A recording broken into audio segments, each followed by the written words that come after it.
leader and was a leader, and following up on making sure that every student and staff member are safe. So everything was said, we were doing it tonight. But what is the time frame to ensure every school is set up with the right system? It was hard to understand. Okay. There's a lot there. Yeah. I have had a conversation with my own school administration about the up. She's great in responding, but I wanted to bring it with nice. It's not negative, but I do see it as a parent and as an issue that not all schools are set up with their security measures to ensure someone is walking into our schools. And then you are Okay. No, thank you. I mean, whether it's the incident at Tuscan School the other little while back, so their interests in intruders, their issues of rapid response, contact with the police, and so on. Maybe we have one. Ms. Aaron, did you want to speak to that? Well, I would just say in general that it's very important, I think, both for me and Mr. Adams to again have shared with the school community that both of these situations were resolved safely, which is really powerful and important for us all to remember. And at any circumstance or in any circumstance since I have worked at Columbia, when we've had both our drills and real emergencies or perceived emergencies, we do a very thorough debrief. This is just a much general, I guess, answer, but I think it's important, especially for maybe parents of younger students to hear. And our colleagues in the police departments are always part of that debrief, and so both in our regular drills and in any real circumstance, we always debrief what happened, how did it work, why did it work. I did that with my team both on Thursday and again on Friday, and I actually did it again today with several members of the Maplewood Police Department. So that's part of the bigger picture about security and safety in our schools. Ms. Washington Mohammed? So I just want to make, is the mic up? There you go. Make a comment on that, because we definitely had challenges last year, which caused a very sharp focus with regard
into the mic. Yeah. My name is Emil Pointer, and I have an 8th grader at MMS, and she's going into Columbia. And I have one basic question.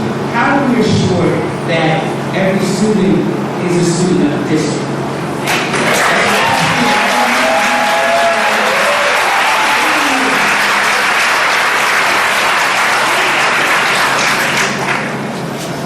We have a very extensive registration program with multiple criteria, and we have in the past we have done re-registration in the district. A couple of years ago we re-registered every 10th grader in the district. That netted us about 5 students that probably we would have found out about with our residency checks that we do. So I know there's sometimes suggestion that we have every child re-register every year. It's a very huge manpower issue, and it's something we have done over the years, and we have not really found that it has helped us. So we continue to We have a hotline if people are suspect of someone who may not be living in the area. We encourage you to call us. We have residency officers that go out and check homes early in the morning, late at night. So we are trying our best to make sure that everyone in the district belongs in the district. Right, we try. Thank you for your concern. Okay. Over here.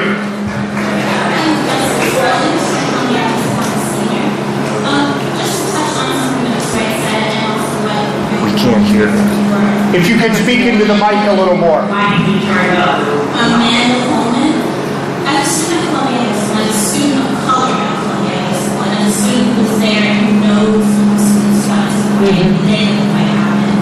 I think of my 4 years being at Columbia High School, I've seen a clear disparity between the emotional support that students of color receive versus the emotional support that their white classmates receive. Stop the situation escalating to the point where they're bringing in weapons. It goes to basic support. There should be no reason why our faculty, why our administrators, why our guidance counselors do not reflect the fact that our school is more than half black. As the reality is, as a person of color, my race plays a part of my everyday life. And the way that I see the world and how God sees me. And the reality is that a young black male at Columbia High School faces a very different reality from their white classmate. And the reality that they face outside of school in their homes, the struggles that they face at home, if they're not getting support there, our crisis counselors work as helping us, our guidance counselors work as helping us. If they cannot understand our struggles, they can't even sympathize with us simply because of the fact that they don't understand what it's like to be black.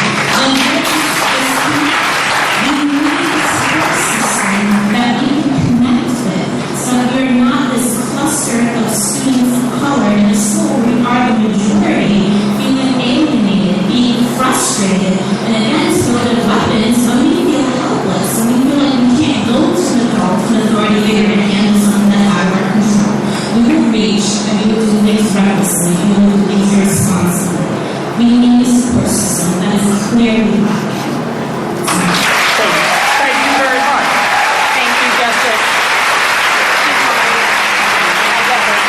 We have a broad issue here that involves responses at the level of security systems, as one speaker said, and also a social context, as our current speaker was saying. Over here, sir. Dr. Campbell, I wanted to come to comments. I am Jackson at Columbia High School. And I want to piggyback on what the trustee said, what the student said. I mean, there is a reality, there is a great disparity. I mean, this is not new. The black kids are treated differently. I mean, there was one incident my son told me about. There was a kid who went to one classroom to meet one of his friends, and the teacher asked him to leave, and that was leaving, and the teacher probably stood in front of him, preventing him from leaving, and they reported that the first teacher was in, and they had no security in there. This shouldn't happen. The other thing that I'm concerned about is the justice and empathy. I mean, as the student said, is that person had a kid suspended for 2 days in Senorita. Is that the same thing that's going to happen to every kid that's in Senorita? I mean, there are so many studies, even underneath that show the disparity. You know, I mean, this country is so equal to Afro-Americans and minority people. I mean, everybody should go back, you know, and look at the history of the way lives were treated in this country, and it's still continuing to see. So when kids don't have any place to go, I mean, they react.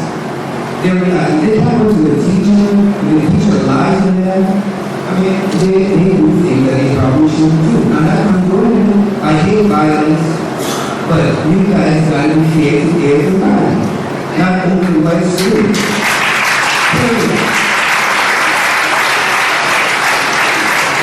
There's so much stuff in the news daily.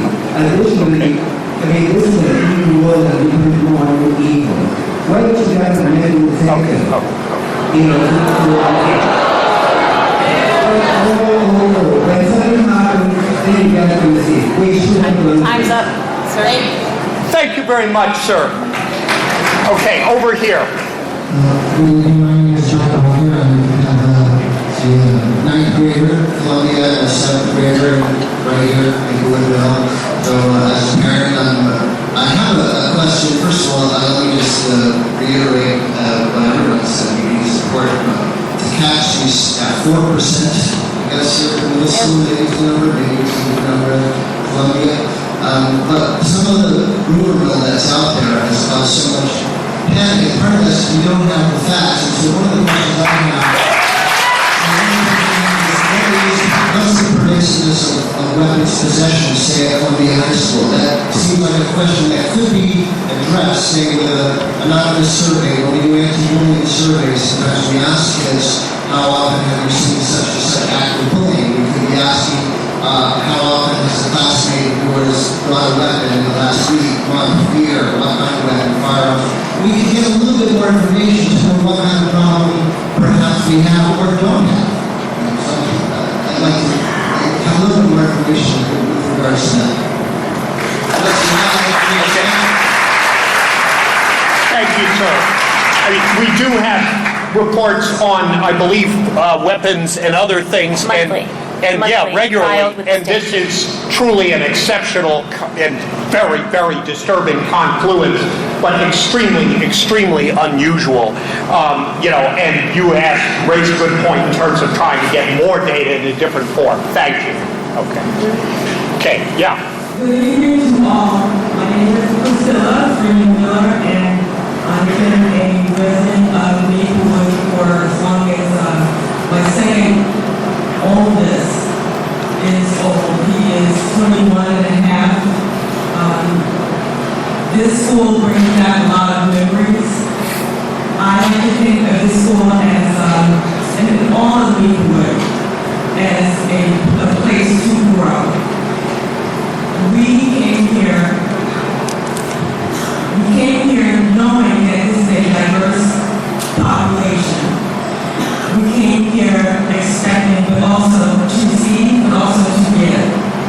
My youngest, she came in from a Catholic education. She started, she was trying to eat her lunch so she could help the lunch ladies to help clear the tables for the other children. I think that when you, as a parent, you can't look at a child that brings a hollow point gun and just look at that child and look at the parent.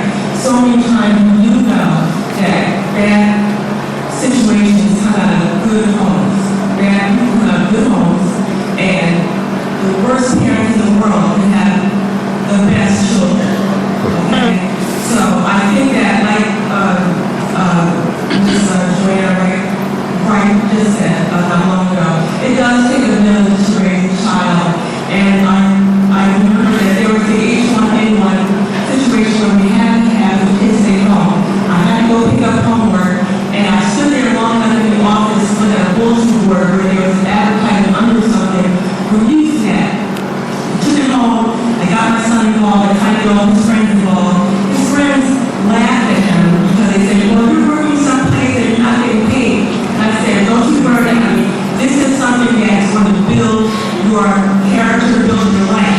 He worked at the library in South Orange, worked at the town hall in the village in South Orange, and then he also worked at an accounting firm across the street from Little Delta.